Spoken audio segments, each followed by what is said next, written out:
प्रभु एक चीज़ मुझे बताइए, आपका अखबार तो साउथ इंडिया का अखबार एक तरीके से हम कह सकते हैं, केरला, तमिलनाडु, तेलंगाना, उड़ीसा में बहुत बिकता है और बहुत पॉपुलर भी है।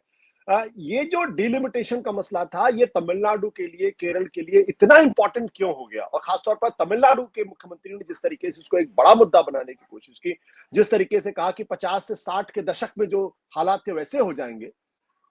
ये नहीं, वो तो ये खैर क्यों? नहीं, सवाल ये है कि इमोशनल तो होता है। अगर डिलिमिनेशन की बात करें, जो प्रिंसिपल है आर्टिकल 81 का, पॉपुलेशन के हिसाब से सीटें बटेंगी, ये होगा, उस हिसाब से अगर आप डिलिमिटेशन करते, जो उनका उद्देश्य लगता है, जो ऑपोजिशन कह रहे हैं, सीटें प्रोपोर्शनेटली इन साउथ की कम हो जाती। ये तो बात सच है। उत्तर की जो सीटें हैं वहां पर सीटें बढ़ जाती। अब उन्होंने कहा कि मैं 50% देने के लिए तैयार हूँ। जब वेणुगोपाल ने कहा कि हम सपोर्ट करेंगे आपके बिल को, आप 50% बिल के अंदर दिए, तो अमित शाह जी ने एकदम एक्सेप्ट कर लिया।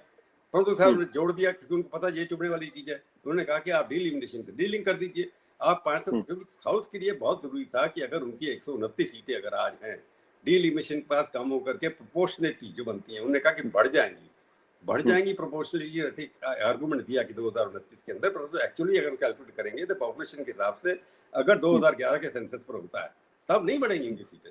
अगर 2011 क्यों? सवाल ये कि सेंसस आपकी वजह से डिले हुआ है। जब आपने नोटिफाई कर दिया, अगर आपकी नीयत सब पार्टियों की है, आपने 2023 में पास किया, उसके बेसिस पर आप डिलिमिटेशन करके 543 में महिलाओं के लिए कर दीजिए। आप कॉन्सेंसस कर लिए, ड्रॉप लॉट से कर लीजिए। अगर आपको कानून नहीं पास करना, अगर कहीं नीयत ठीक हो सब पार्टियों की, तो 543 में कौन सी 1/3 सीटें विमेन को दी जाएंगी, वो आप ड्रॉप लॉट से कर दीजिए।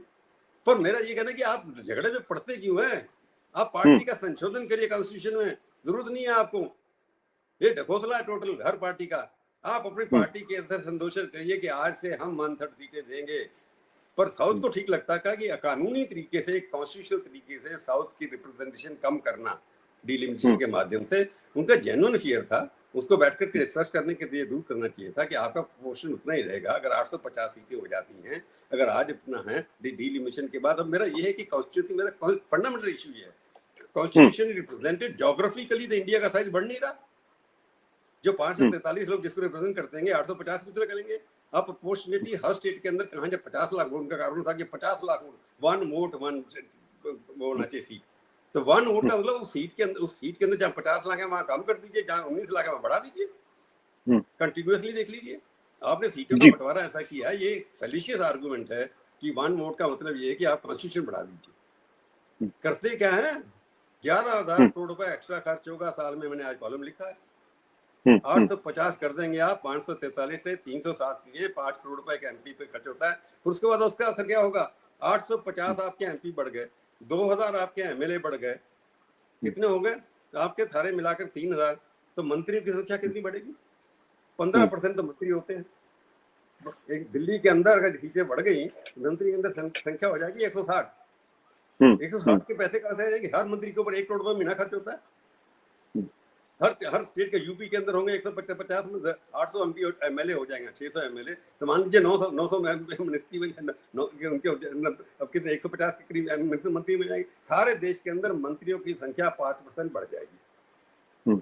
ये मान कर चलिए, जिस हिसाब 50% बढ़ जाएगी, 50% बढ़ा रहे हैं तो मंत्रियों की संख्या 50%, और हर एक के लिए 3 करोड़ का बंगला बनाना पड़ेगा आपको। 5 साल के अंदर अगर ये पास हो जाता, तो 5 साल के अंदर 50,000 करोड़ रुपए एक्स्ट्रा बर्डन देश की, आपकी जेब से जाता, मेरी जेब से जाता, मिडिल क्लास का।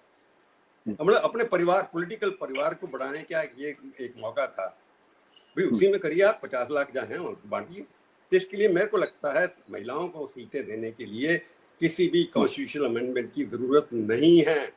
पार्लियामेंट अपनी पार्टी का, ऑर्गेनाइजेशन का कॉन्स्टिट्यूशन अमेंड करिए, उसके अंदर 1/3 सीटें 1/4 रखिए, पहले दिखाइए, महिलाओं को अध्यक्ष बनाइए, महिलाओं को पार्लियामेंट्री बोर्ड का चेयरमैन बनाइए, इलेक्शन कमेटी का चेयरमैन बनाइए, उनके अंदर 1/3 मेजोरिटी दीजिए। ये नहीं कि मैं मनूंगा, मैं सिलेक्ट करूंगा। अपनी वजह सरपंच पति बन गए थे, सरपंच बनी महिला पर पति उनके सरपंच थे। एक्चुअली आप वही करना चाहते हैं। महिलाएं, मेल जो है वो सिलेक्ट करेंगे कि कौन सी महिला लोकसभा में जाएगी। क्यों ना महिला सिलेक्ट करेगी कौन सा पुरुष जाएगा। बिल्कुल।